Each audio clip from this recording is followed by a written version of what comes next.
I'd come to this project with many of the same assumptions that you had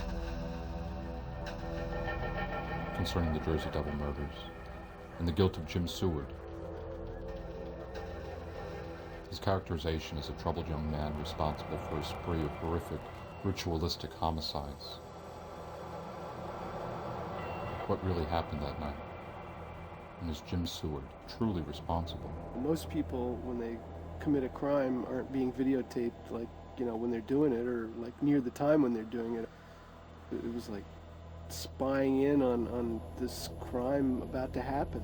No one else had the opportunity to commit those murders except for Mr. Jim Seward. I feel weird about it. Yeah, I know, me too. This whole idea to come out into the woods and stuff.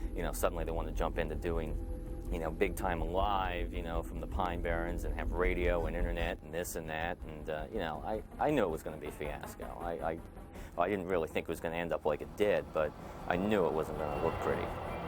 The attacker was using both hands with two weapons and was ambidextrous. Two separate instruments were driven into the victims at the same time.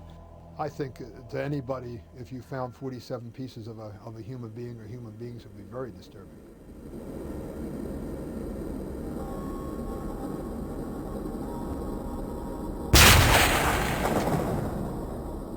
The whole thing reeks of a setup.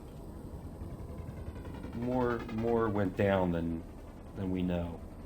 Jim's an innocent man, and this was not investigated in any way, shape, or form. The one thing about this with, this guy Jim, the case they built up against him, it was all circumstantial. They didn't have any actual evidence that he did this, but, he was the only one there. Also, if he's an innocent man, there's a killer on the loose. As they said on Fact or Fiction, you decide.